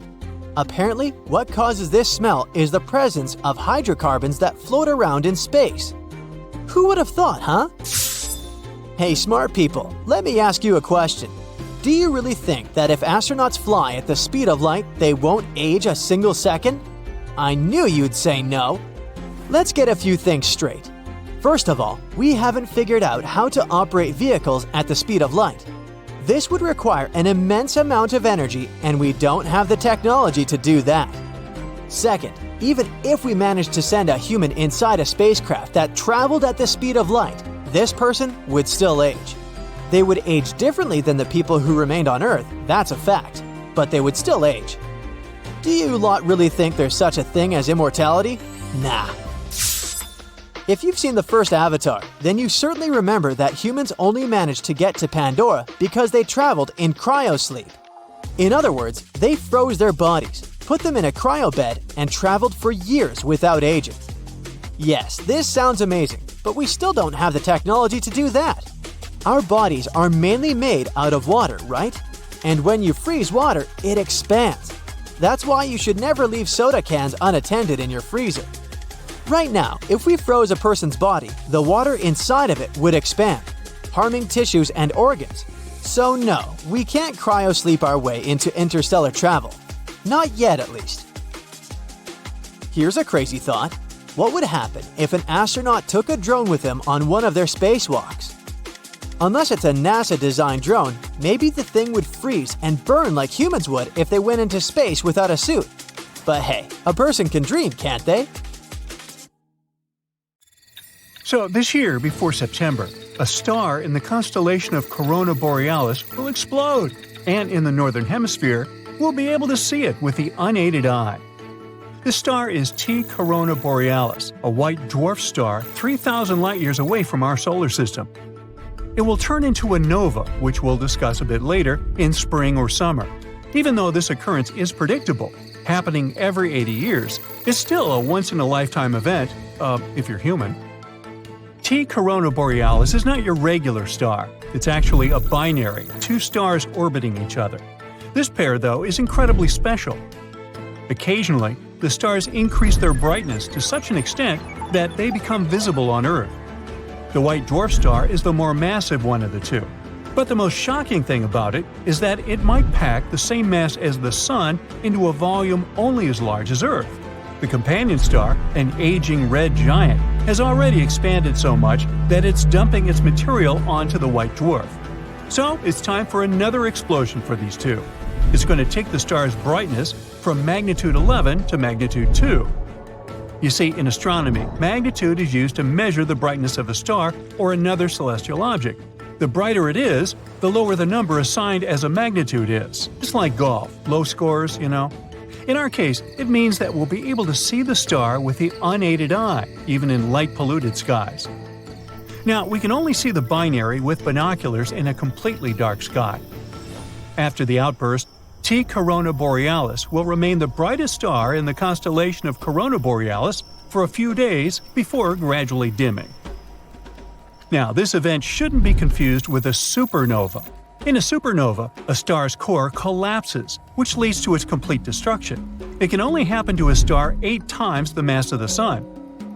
Instead of disappearing in a blinding flash of light forever, T Corona Borealis will experience a nova, an explosion on its surface, flinging matter into space but not ruining the star itself. Such recurrent novas happen at regular intervals. T Corona Borealis was known to astronomers from the past as the Blaze Star. Last time it exploded in 1866 and 1946.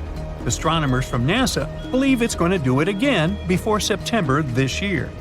The constellation of Corona Borealis, also known as the Northern Crown, is one of the most beautiful out there. It's a curved semicircle of 7 stars, which is easy to find in April. You should go outside 2 hours after dark and look to the east-northeast. Once you find the Big Dipper, use the curve of its handle to go to Arcturus, finding the bright star in the Buddhist constellation due east. If you go diagonally down to the east-northeast horizon, you'll spot Corona Borealis.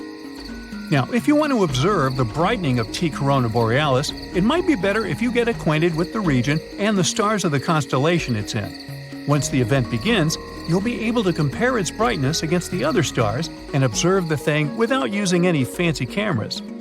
Now, a nova is a short-lived sudden explosion, involving a compact star as large as Earth or a bit bigger.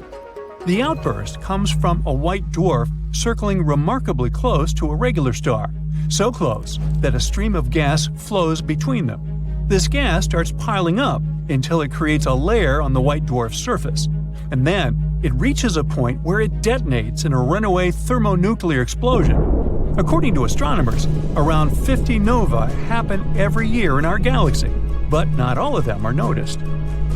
NASA's Fermi Gamma Ray Space Telescope has observed several nova that occurred not far on the scale of the universe. They found out that each blast produces gamma rays. Those are the most energetic forms of light. Researchers also think that these gamma rays result from collisions among numerous shock waves, racing from the explosion site in a quickly expanding shell of debris.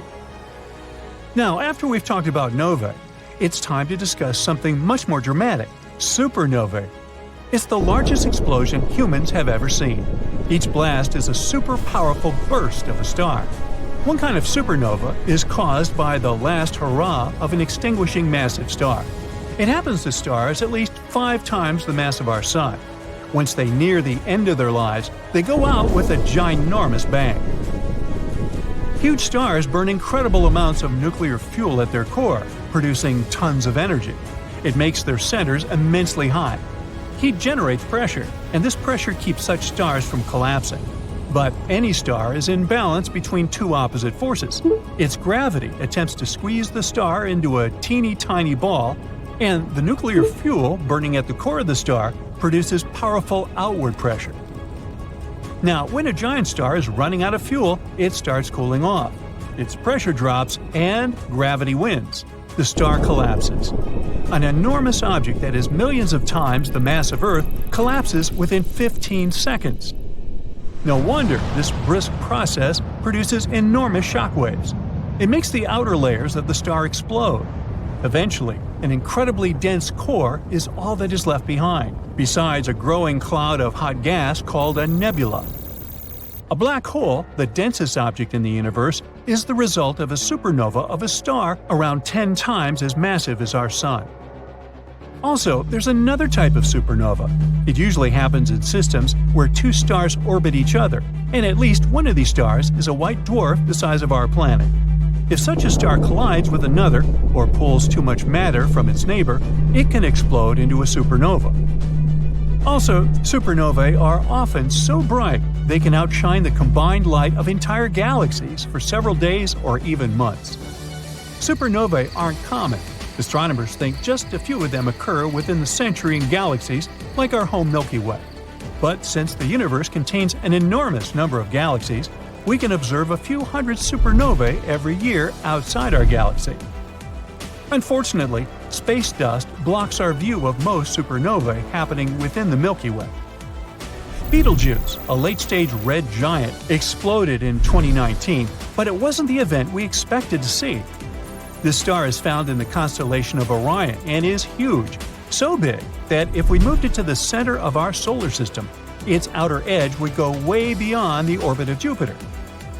When Betelgeuse eventually nears its end, it will explode in a stunningly bright supernova visible on Earth even during the day. This explosion could happen as soon as tomorrow or as far-flung as hundreds of thousands of years from now, so don't hold your breath. But then, what was it in 2019? Astronomers noticed that the star was dimming. They decided it was the initial stages of the grand show. But instead, Betelgeuse went back to normal over the course of the next few months. Further analysis revealed that the star hadn't dimmed. It just looked like that because we had been observing it through a cloud of stellar debris. At the same time, the amount of light in the photosphere of Betelgeuse ramped up. It was like a massive explosion of material from the surface of the star. Events like this occur on the Sun all the time, especially when our star's activity is high. Bits of the Sun's surface get tangled up and cast off. That's what we call coronal mass ejections. They don't harm our planet, but they can mess with satellites and electrical equipment. Now, getting back to Betelgeuse, we've never seen such a huge mass ejection on the surface of a star before. It's a new phenomenon which we can observe directly and even see surface details with the help of the Hubble telescope. Astronomers say we're watching stellar evolution as it happens for the first time. Earth's magnetic field hides a fascinating story. It turns out that it's getting weaker day by day. In fact, it's been doing so for the last 3,000 years. And if this trend continues, we could be in for some trouble within a millennium. What's the big deal? Well, picture this. Magnetic north becomes south, and vice versa. Pretty wild, right? When this happens, our planet's protective magnetic shield might weaken, allowing more cosmic rays to hit us. These high-energy particles from the universe can cause electronic malfunctions in our satellites and produce elements that could be harmful to us. The last time a polarity reversal occurred was between 772,000 and 774,000 years ago. Thankfully, humanity has some pretty smart people on the case who are investigating the history of Earth's magnetic field. They take cores of sediments from the seafloor and study the magnetization of fossils to figure out when these reversals occurred in the past and when they might happen again. Another group of researchers is studying the South Atlantic Anomaly, SAA, a vast region of Earth's magnetic field that is about 3 times weaker than the field at the poles. Using data from multiple satellites, they are trying to figure out what's causing the SAA and how it might change in the future. This could give us a glimpse into how a weakened magnetic field can affect our satellites and our planet. Sure, our generation won't be here to witness these changes, but it does make you wonder what that planet might look like upside down. Magnetically, that is. NASA's astronomers have also announced that in 4 billion years, the Milky Way galaxy is going to get a major glow-up. After a cosmic collision that will shake things up. I'm not talking about a small fender bender here, I'm talking about a titanic collision with our neighboring Andromeda galaxy. Humanity will have to hold on to its space helmet for this one, because the sun might get flung into a new region of the galaxy. However, our Earth and solar system probably won't be seriously affected. Sounds difficult to believe, so how come? NASA's Hubble Space Telescope did some hardcore measurements of Andromeda's motion. Although the galaxies will plow into each other, the stars inside each galaxy are so far apart that they won't collide with other stars during the encounter. However, the stars will be thrown into different orbits around their new galactic centers. According to simulations, our solar system will probably be tossed much farther from the galactic core than it is today. Set your telescopes aside. You don't need to start counting down the years. This event is likely scheduled in about 4 billion years, so chances for us to witness it are 0. Saturn is losing its rings. Thankfully, we won't be here to witness this sad event either. Apparently, the rings are being pulled into Saturn as a dusty rain of ice particles, all under the influence of Saturn's magnetic field. According to NASA's research, the ring rain is draining an amount of water products that could fill an Olympic-sized swimming pool from Saturn's rings every half an hour. The entire ring system will likely be gone in 300 million years. Scientists believe we should consider ourselves lucky to witness Saturn's ring system at all, as it seems to be in the middle of its lifetime. But if you think about it that way, that rings around planets are all temporary, there's a chance we've just missed out on the giant ring system of Jupiter, or those of Uranus and Neptune. These planets have only thin ringlets around them these days. Scientists have long debated whether Saturn was formed together with its rings or if the planet acquired them later in life. The new research favors the second scenario, indicating that they are unlikely to be older than 100 million years, while Saturn itself is around 4.5 billion years old. What caused the rings to appear in the first place? Well, there are a few theories. One of them suggests the rings could have formed when small, icy moons in orbit around Saturn collided. Perhaps their own orbits were messed up by a gravitational tug from a passing asteroid or comet. Who knows what humans might end up looking like in the future? It's unlikely we'll see any major changes in our lifetime. But let's take a journey to the future and ponder what we might evolve into. Will we become cyborgs with all sorts of cool machine implants? Or maybe we'll become a hybrid species of biological and artificial beings. To understand our future evolution, we gotta take a peek at our past. 1 million years ago, Homo sapiens didn't even exist. There were a few other similar species though, like the Neanderthal. Fast forward to today, and humans have become taller and sturdier. Maybe in the future we'll become smaller to conserve energy, as it's predicted that our planet will get more crowded. Speaking of crowded planets, living in these new conditions means we have to adapt, and fast. We're constantly interacting with lots of people, and remembering names is becoming a crucial skill. Luckily, technology might help us out with brain implants that will improve our memory. In the future, we might also have more noticeable technologies as part of our appearance. Imagine having an artificial eye with a camera that can read different frequencies of light. While predicting 1,000,000 years into the future is pure speculation, we can use bioinformatics to make some predictions about the immediate future. Demographic trends suggest that urban areas will become more genetically diverse, while rural areas will become less diverse.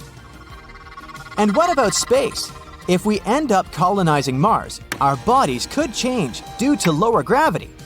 Maybe we'll have longer arms and legs, or even insulating body hair like our Neanderthal cousins. In the future, our moon is also going to witness some dramatic changes. We'll miss these ones too. In about 5 billion years, things are going to get really interesting in this corner of the universe. For now, the sun is chilling in its main sequence phase, just burning hydrogen like nobody's business. In the future, during the red giant phase, the sun is gonna puff up like a balloon until its atmosphere reaches out and engulfs our beloved Earth and Moon. Our natural satellite, which is already moving away from Earth, is gonna get warped around the sun's influence. Its orbit will get all wonky, and it'll end up closer to Earth during the new moon phase than during the full moon. And that's not even the worst part. If left alone, the moon would keep on moving away from Earth until it'll need almost 50 days to orbit us.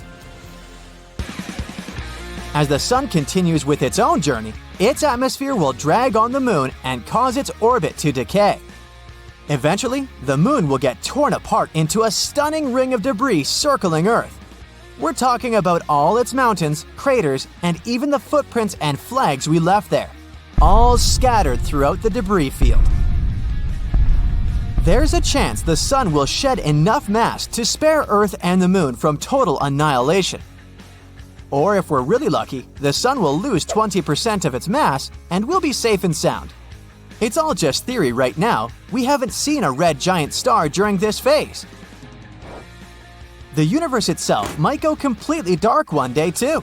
Scientists can't predict it with absolute certainty, but they can make some educated guesses. Right now, our universe is 13.77 billion years old, and it's still churning out new stars left and right. It's said that eventually, after about 1 trillion years, the last star will be born. That final star will be a little guy, a red dwarf, just a fraction the size of our sun. These stars are champs at living long lives, slowly sipping on hydrogen to keep their fusion reactions going. But even they can't last forever. Fast forward about 100 trillion years, and the last light will go out. The universe will be dark and lonely, but thankfully, we won't be here to watch it all fade away.